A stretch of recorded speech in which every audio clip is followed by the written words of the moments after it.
É essa lógica que vai manter a guerra iminente, porém improvável. Quando eu digo guerra, um confronto direto entre essas duas potências. É como se você imaginasse assim, duas pessoas, uma apontando uma arma para a cabeça do outro, com um alvo milimetricamente regulado por um torno, a 2 quilômetros de distância.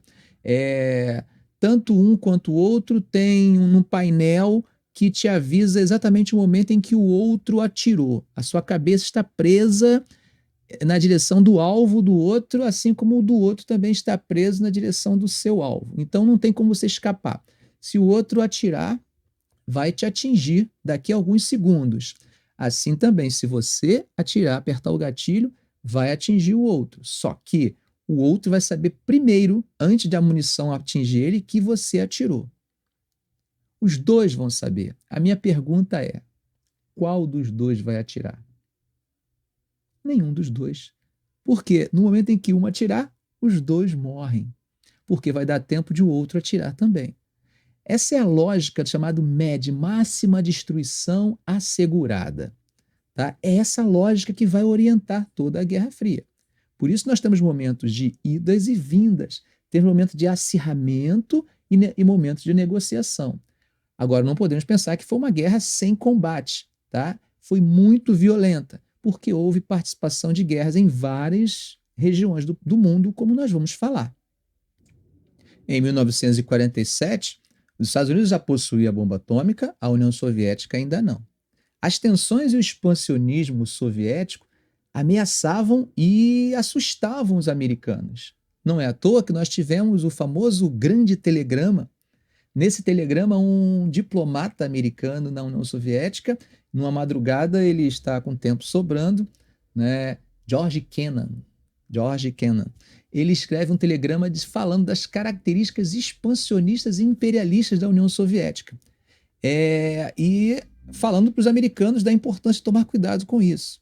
Ao mesmo tempo, nós temos tensões em dois países europeus, na Turquia e na Grécia, que estavam vivendo convulsões internas, principalmente após a saída das tropas britânicas que estavam no local até então.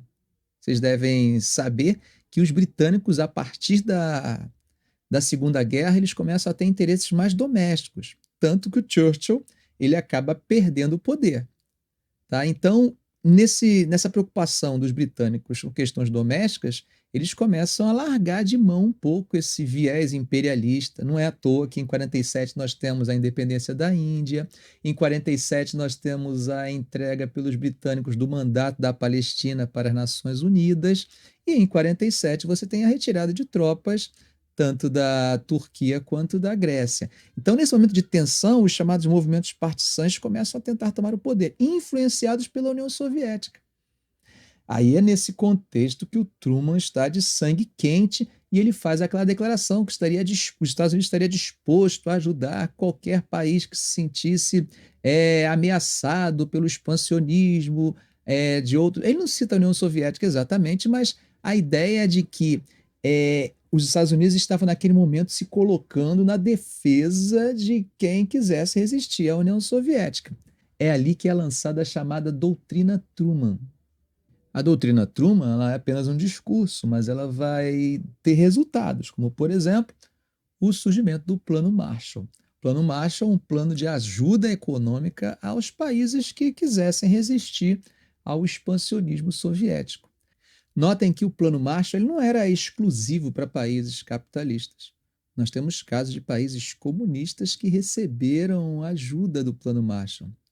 É o caso, por exemplo, da Iugoslávia, do general Tito.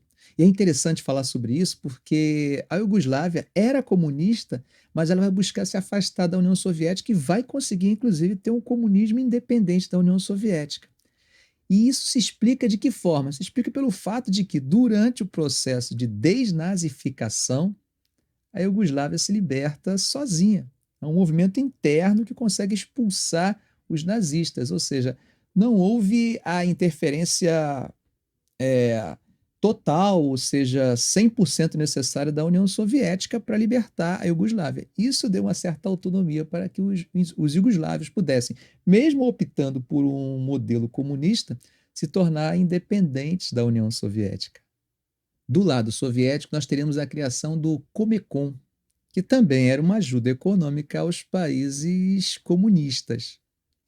Quando pensamos na questão militar, porque é importante, né, proteger economicamente para evitar que o país enfraquecido comece a olhar para o outro lado e sentir que o outro modelo é melhor. Essa parte econômica é importantíssima. Mas tem a questão militar. Como é que você vai conseguir impedir uma ação militar efetiva, objetiva? Aliança militar. Então, são criadas algumas alianças militares. Em 1947, nós temos a criação do TIAR, Tratado Interamericano de Assistência Recíproca. Esse tratado foi assinado, adivinhe aonde? No Rio de Janeiro, na cidade de Petrópolis. Esse tratado ele era uma aliança militar entre os países da América. Ele está em vigor até hoje, hein?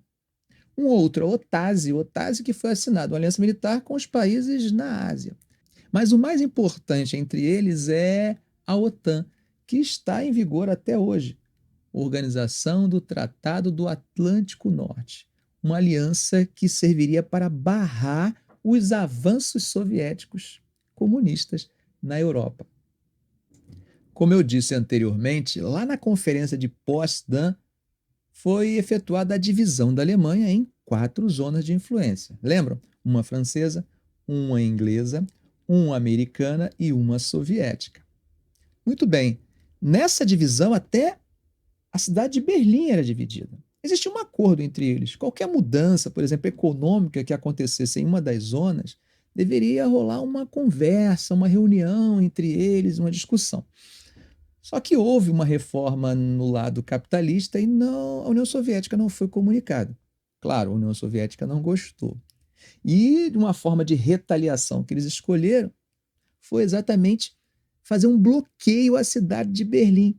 Porque para você chegar a Berlim capitalista, você tinha que passar pela Berlim comunista. Então, até o abastecimento da Berlim capitalista ficou complicada. E a situação foi ficando cada vez mais tensa. Até que os americanos resolveram abastecer a cidade de Berlim via aéreo.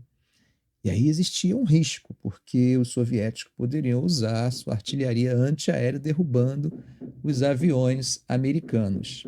Mas os soviéticos resolveram pensar 2 vezes e não tiveram essa atitude. Mas o que ficou claro é que aquela divisão em 4 partes não rolava, não estava dando certo. Qual a solução? A solução seria fazer uma divisão em 2 partes. Nesse contexto, você tem a criação de 2 estados. Quais seriam os 2 estados? A República Federal Alemã e a República Democrática Alemã. A República Federal Alemã seria a ocidental e seria capitalista. A República Democrática Alemã seria a oriental e seria a comunista. Essa divisão ela funcionou razoavelmente até 61. Só que existia um probleminha. Qual era o problema? O problema é que o desenvolvimento econômico e a liberdade que existia na Alemanha ocidental, ou seja, na República Federal Alemã, ela acabava atraindo a população da Alemanha Oriental. Então as migrações foram constantes. Isso incomodava. Até que chegou em 1961, houve uma divisão física. É nesse momento de 61 que surge o chamado Muro de Berlim, ok? Então, a divisão da Alemanha, ela não se dá logo após a Segunda Guerra com a criação do muro, tá? O muro só iria existir a partir de 1961. Entenderam, então, as 3 fases da divisão da Alemanha? Ok. Após um período de grandes tensões que ocorreram entre 47 e 53, períodos como a Guerra da Coreia,